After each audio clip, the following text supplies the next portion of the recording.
Hello everyone. Today we are going to see about dynamics of machines. Our subject code is ME8594. First, before knowing about the subject, we should know the need for studying dynamics. So we have 5 course components. The first course component deals with explain the forces required by various machine components to overcome inertia. The knowledge level is K2. 17C302.1 denotes the first unit.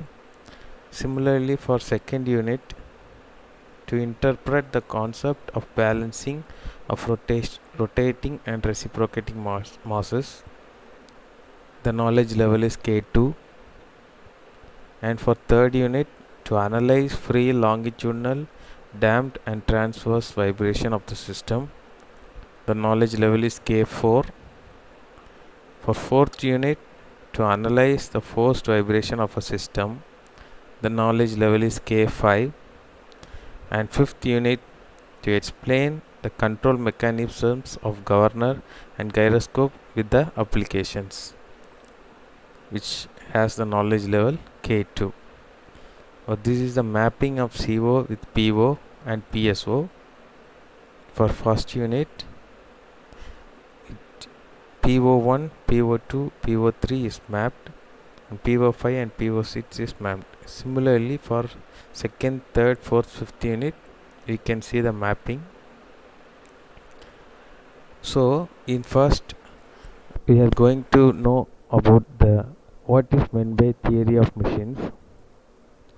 The subject theory of machines is defined as the branch of engineering science which deals with the study of relative motion between various parts of a machine and forces which act on them.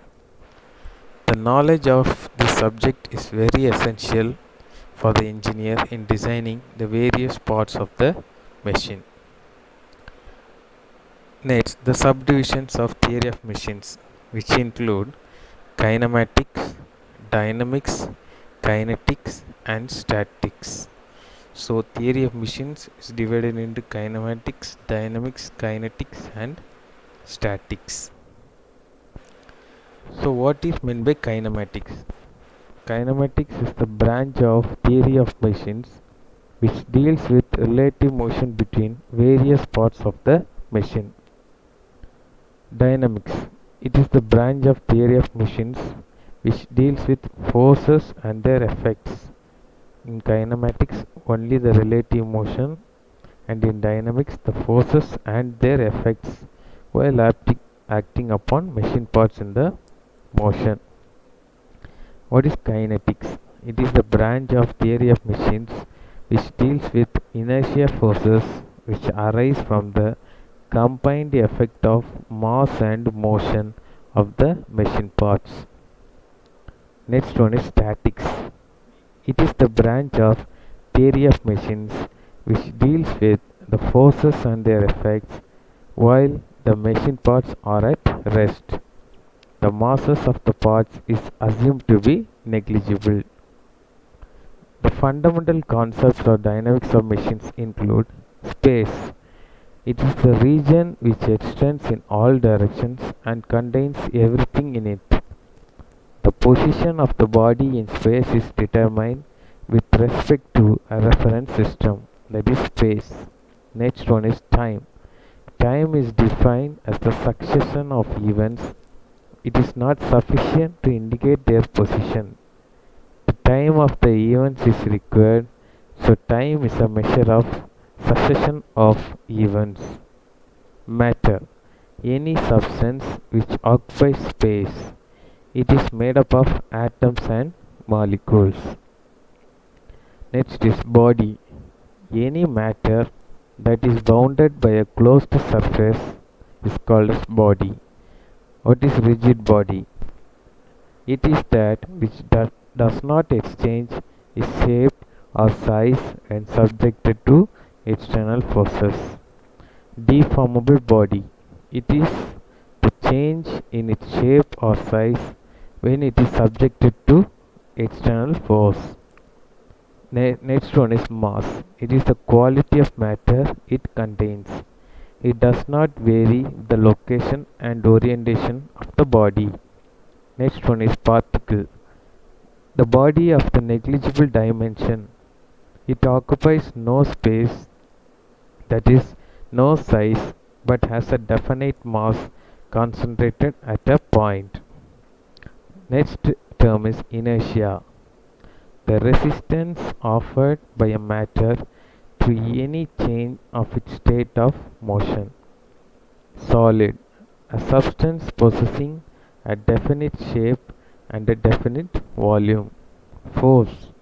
It is a pull or push which acting on a body changes or tends to change the state of rest or uniform motion of the body.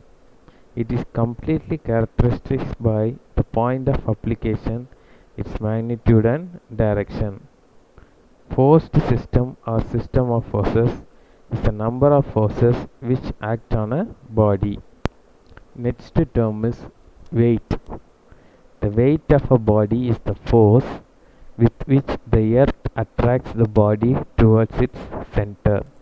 W is equal to m dot g. Weight is equal to mass into gravity. Next term is equilibrium.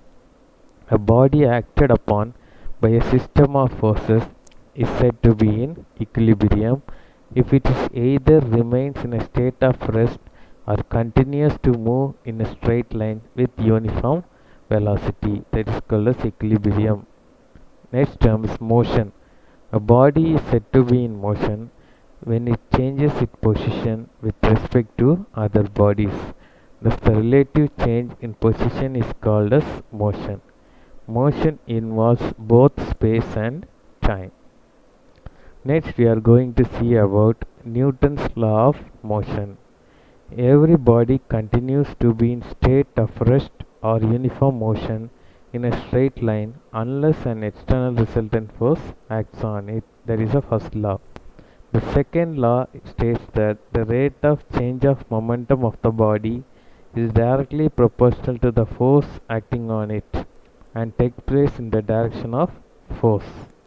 The third law states that to every action there is an equal and opposite reaction. Thank you.